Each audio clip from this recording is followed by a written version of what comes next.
अगर आप हमारे चैनल पे नए हैं तो चैनल को सब्सक्राइब करो और बेल आइकन को प्रेस करो ताकि हमारी स्टडी से रिलेटेड वीडियो आप तक जल्द से जल्द पहुंचे। हेलो दोस्तों, आप सभी को नमस्कार। मैं प्रियंका यादव और आज हम शुरू करने जा रहे हैं हिस्ट्री की नेक्स्ट क्लास। आपने देखा होगा इससे पहले वाली क्लास में मैंने क्या कराया है, वेद।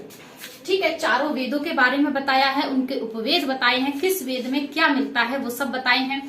आपका इस हिस्ट्री से एक क्वेश्चन पक्का है। कहाँ से? इस वाले पार्ट से, वेद पुराण उपनिषद वाले पार्ट से एक क्वेश्चन पक्का है। ठीक है, किसी भी एग्जाम में आप जब देखेंगे एंशियंट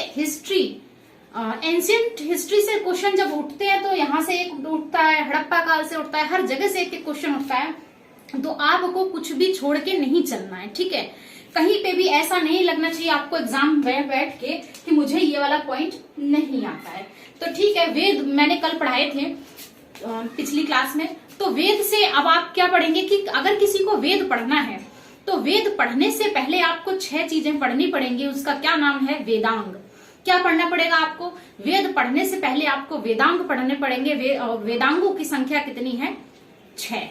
ठीक है, तो उसके बारे में मैं आपको आगे बताती हूँ। देखिए, तो वेदांग क्या होते हैं? वेदों के अर्थ समझने व सही उच्चारण के लिए वेदांग की रचना की गई है। डेफिनेशन आपको समझ आ गई होगी। वेदों के अर्थ समझने के लिए अब हर किसी की तो बस की है नहीं। अब एक लड़के को बोल दो, बच्चे को, कि जाओ भाई वेद पढ़ के सुनाओ, तो वेद क्या है? पूरा रस छंद सब कुछ है उसमें मिलेगा, कैसे पढ़ लेगा? उससे पहले आपको 6 चीजें पढ़नी पड़ेंगी, वो ये रही।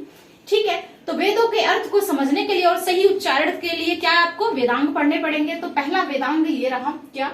शिक्षा। क्या है ये? शिक्षा। इसमें क्या है? आप शब्दों के स्पष्ट उच्चारण को नोट्स बनाते रहो, शब्दों के स्पष्ट उच्चारण को। यहाँ पर आप सही प्रोनाउंसिएशन कर रहे हैं, कैसे?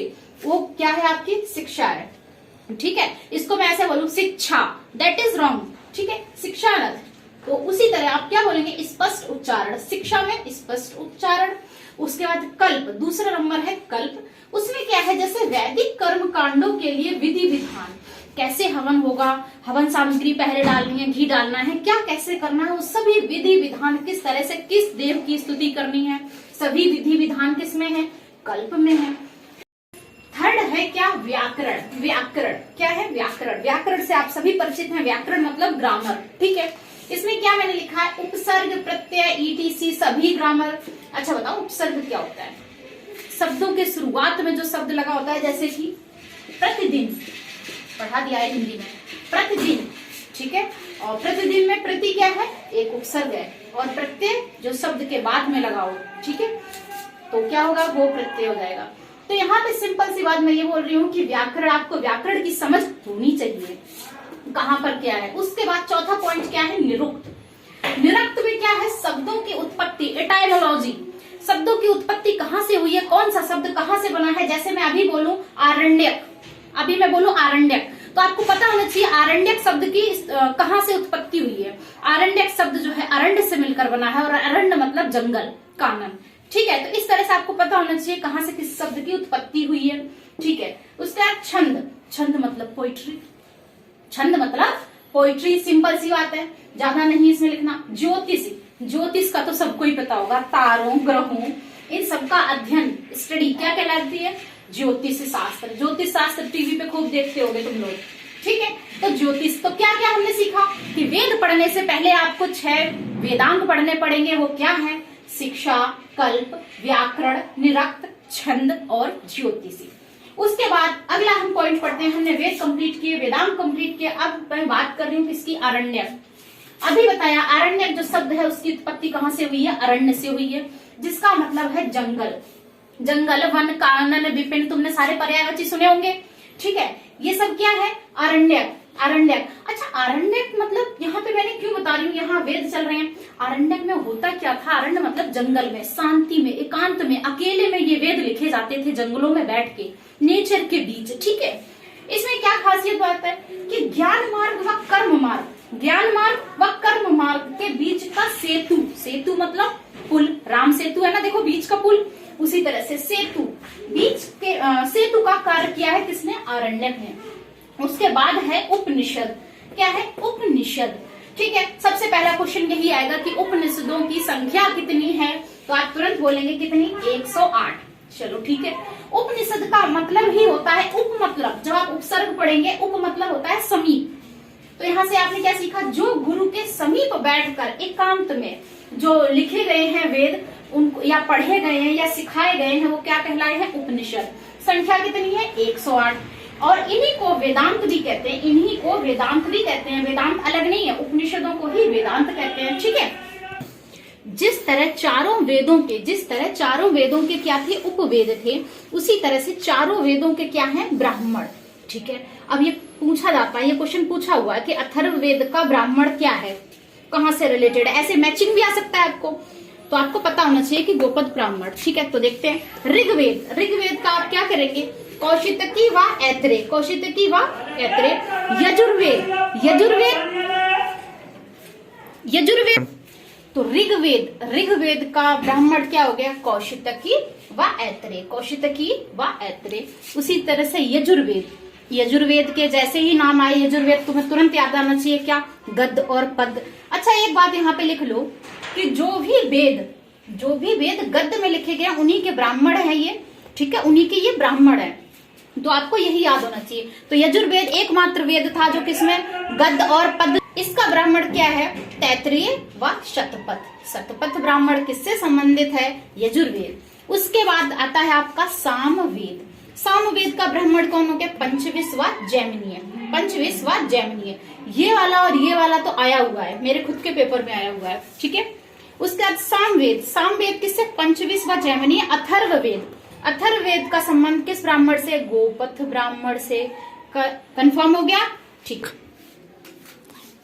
अब बात कर लेते हैं किसकी, दर्शन की। तो दर्शन कितने हैं और उनमें कौन कौन से आपको याद रखने हैं। ठीक है। तो दर्शन और उनके प्रवर्तक, तो ये क्वेश्चन आता है, ध्यान से सुनना। सांख्य दर्शन के प्रवर्तक कौन है, कपिल ऋषि। कौन, कपिल मुनि। उसके बाद योग, ये तो सबको ही पता है, योग दर्शन के कौन है, पतंजलि। कौन है योग के, पतंजलि।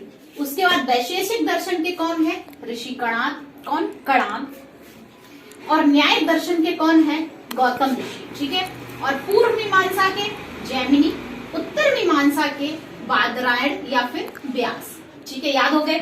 सांख्य के कपिल, योग के पतंजलि, वैशेषिक के कणाद, न्याय के गौतम। अच्छा न्याय कौन करता है, भगवान गौतम जी है ना, गौतम। पूर्व मीमांसा जैमिनी, उत्तर मीमांसा बादरायण। आपको याद रखना है कैसे। उसके बाद बात करते हैं दर्शन के बाद पुराणों की। तो ठीक है, अभी हमने पढ़े उपनिषद। अच्छा एक बात बताओ, जो सत्यमेव जयते है, क्या सत्यमेव जयते जो वर्ड है, जो लाइन है, वो किस उपनिषद से ली गई है, नहीं पता या पता है, किससे, मुंडको उपनिषद से। किससे, मुंडको उपनिषद से। अब बात करते हैं क्या, पुराणों की। तो सबसे पहला क्वेश्चन, पुराणों के रचयिता कौन है, लोमहर्ष व उनके पुत्र कौन, उपश्रवा। पुराणों के रचयिता कौन है, लोमहर्ष व उनके पुत्र उपश्रवा। पुराणों की कुल संख्या कितनी है, 18। उपनिषद कितने थे, 108। पुराण कितने हैं, 18। अच्छा, सर्वप्रथम मतलब सर्वाधिक प्राचीन जो सबसे पुराना है वो कौन सा पुराण है, मत्स्य पुराण। कौन सा, मत्स्य पुराण। कैसे, इसमें क्या है, इसमें विष्णु के 10 अवतारों का वर्णन दिया है। किसमें, विष्णु के 10 अवतारों का उल्लेख है, किसमें, मत्स्य पुराण में। उसके बाद आपको कुछ पुराण याद रखने हैं, वैसे तो 18 है, पूरे तो याद नहीं रखोगे, अग्नि वायु सब। ठीक है, कुछ पुराण ऐसे पूछे जाते हैं, जैसे कि विष्णु पुराण किसके काल में लिखा गया है, तो आप बताओगे मौर्य वंश के। विष्णु पुराण मौर्य वंश के। मत्स्य पुराण आंध्र मतलब सातवाहन वन, ये वही सातवाहन वन है जहाँ शीशे के सिक्के चलाए गए थे, याद है, सातवाहन वंश। ठीक है। और वायु पुराण किसके काल में, गुप्त वंश। ठीक है। तो विष्णु मौर्य, मत्स्य सातवाहन या आंध्र, और क्या, वायु गुप्त वंश के। ठीक है। बात करते हैं किसकी, स्मृति की। स्मृति सुना होगा, ठीक है। स्मृति ग्रंथ, अच्छा इसमें से कोई ज्यादा क्वेश्चन नहीं आते, सिर्फ अगर पूछा जाएगा तो ये सबसे प्राचीन स्मृति कौन सी है, कौन सी, मनुस्मृति, जिसमें मानव के बारे में कुछ कानून बनाए गए हैं, उसमें कुछ नियम और कायदे कानून बनाए गए हैं जो आज की तारीख में इस समय वो मुझे नहीं लगता है एप्लीकेबल है। कुछ चीजें हैं अच्छी और कुछ चीजें अब के मुकाबले गलत लिखी हुई है मनुस्मृति में। ऐसे ही मैंने पढ़ी थी किसकी, दयानंद सरस्वती की मैंने पुस्तक पढ़ रखी है, कौन सी, सत्यार्थ प्रकाश।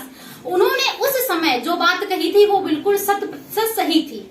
उस समय कुछ सिचुएशन और थी, आज कुछ और है। तो उन्होंने एक किस बात को कहा था, एज को, शादी की एज इतनी रखनी चाहिए, उस समय वो बात सही थी। उसी हिसाब से अब सही नहीं है, तो उसी हिसाब से मनुस्मृति में लिखा गया है, जो शायद उस समय वो सही हो लेकिन इस समय सही नहीं है। जो अगर थोड़ा बहुत मनुस्मृति के बारे में जानता होगा, वैसे तुम्हें जानने की जरूरत नहीं है, बस इतना जानो कि प्राचीन स्मृति कौन सी है, मनुस्मृति। और एक स्मृति से याद रखोगे कि नारद स्मृति में गुप्त वंश का वर्णन मिलता है। किसमें, नारद स्मृति में गुप्त वंश का विवरण मिलता है। ठीक है, बात करते हैं महाकाव्य की। ठीक है, तो हमारे दो महाकाव्य हैं, क्या, रामायण और महाभारत। जो रामायण है वो किसने लिखी, महर्षि वाल्मीकि ने। किसने, महर्षि वाल्मीकि। तो रामायण किसने, वाल्मीकि जी ने, और महाभारत किसने, वेद व्यास ने। ठीक है, उसके बाद महाभारत के बारे में कुछ पॉइंट जान लेते हैं कि महाभारत का प्राचीन नाम क्या रहा। ठीक है, पहले रहा जय संहिता, सत सहस्त्री, उसके बाद भारत, फिर लास्ट में पड़ा क्या, महाभारत। अच्छा, महाभारत को पंचम वेद कहा जाता है। पंचम वेद मतलब पांचवा वेद। ठीक है, पंचवेद के नाम से जाना जाता है। महाभारत में कुल कितने पर्व हैं, 18 पर्व हैं। जी हाँ, महाभारत में कुल कितने पर्व हैं, 18 पर्व हैं। और ये तुम्हारा केबीसी का इसी बार का क्वेश्चन क्या था कि छठे पर्व जो भीष्म पर्व कहलाता है, इसमें किसका वर्णन है, गीता का। जो तुम्हारी भगवत गीता है उसका किसमें वर्णन है, छठे पर्व में। ठीक है, उसके बाद गीता में ही सर्वप्रथम अवतारवाद का उल्लेख मिलता है। तो यहाँ हमने पुराण, स्मृति और वेद और ब्राह्मण ग्रंथ और सभी हमने कंप्लीट कर लिया है। ये हुई हमारी दूसरी वीडियो कंप्लीट। ठीक है, तो आपने पहले अगर वेद वाली वीडियो नहीं देखी, पहले उसे देखें, उसके नोट्स बनाएं, उसके बाद इस वाली वीडियो के नोट्स बनाएं। ठीक है, ओके, थैंक यू।